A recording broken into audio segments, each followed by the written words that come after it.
Teh minggu. Yung paeda. Woi, lawih le bentuk tabik, woi.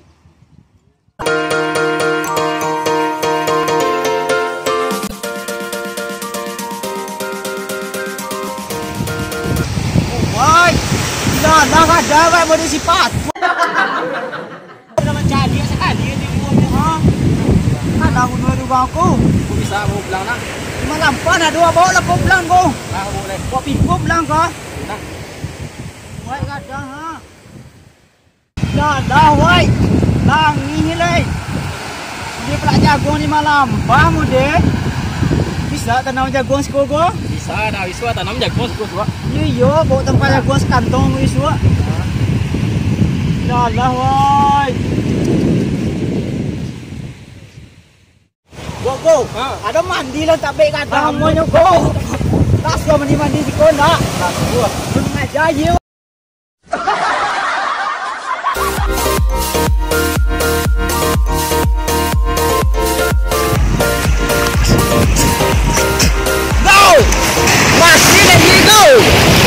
Masih ya. Langsung garam so dua soy. Dah tunggu pulang tu amak dah semuanya. Kau buat gila di rumah kau. Kaya lah siap tak kau.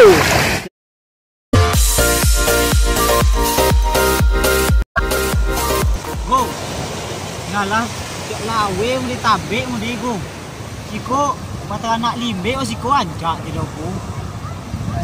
Baterainya wiswa kamari oli obo nak limbe mari. Lawe apa tabik go ko.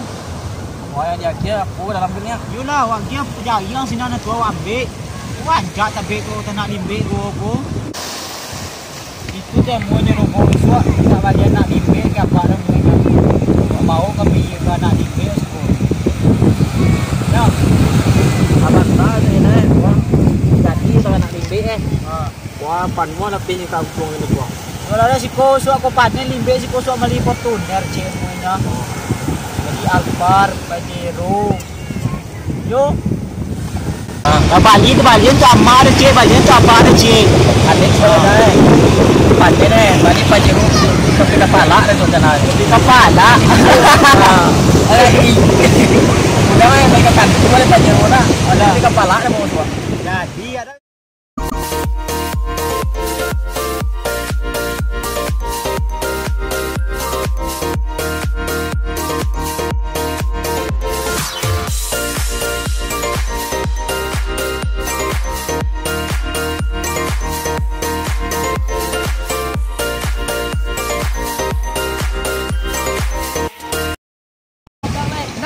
sikonya.